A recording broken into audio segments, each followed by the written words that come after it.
জানেন 108 সংখ্যাটির মাহাত্ম্য? 108 সংখ্যাটি নিজেই একটি মহাজাগতিক রহস্য। আসুন জেনে নিই। 108 একটি মহাজাগতিক রহস্য, যেখানে বিজ্ঞান এবং সনাতন ধর্ম মিলেমিশে একাকার হয়ে যায়। সূর্যের ব্যাস পৃথিবীর প্রায় 108 গুণ। পৃথিবী ও সূর্যের মধ্যে দূরত্ব সূর্যের ব্যাসের 108 গুণ। পৃথিবী ও চাঁদের মধ্যে দূরত্ব চাঁদের ব্যাসের 108 গুণ। দুর্গাপুজোতে 108টি পদ্ম লাগে। দেবীর গলায় 108টি বেলপাতার মালা পরানো হয়। নারায়ণ পুজোতে 108টি তুলসী পাতা দেওয়া হয়, কিংবা জপের মালাতেও 108টি রুদ্রাক্ষ থাকে।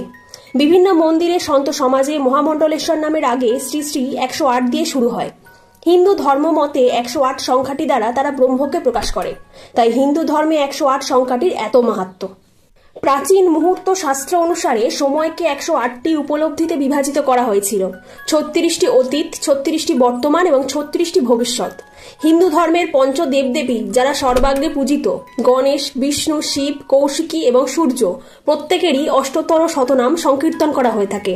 শ্রীকৃষ্ণ সর্বদা 108 জন গোপিনীর সঙ্গে লীলা খেলায় রত থাকতেন। 108কে সংস্কৃতে বলা হয় হর্ষৎ সংখ্যা, কারণ এই সংখ্যাকে তার সংখ্যা সমষ্টি দিয়ে বিভাজিত করা হয়। আয়ুর্বেদ এবং যোগ শাস্ত্র মতে মানবদেহে মোট 108টি পথ ধরে চালিকা শক্তি এসে হৃৎপিণ্ডকে সচল রাখে।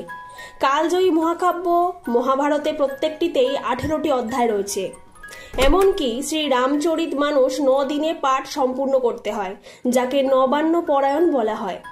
নটরাজের তাণ্ডবের থেকে প্রেরিত হয়ে ভারতনাট্যমের সৃষ্টি সেই নৃত্যশাস্ত্রে 108টি হস্ত্র ও পদ্মমুদ্রা রয়েছে।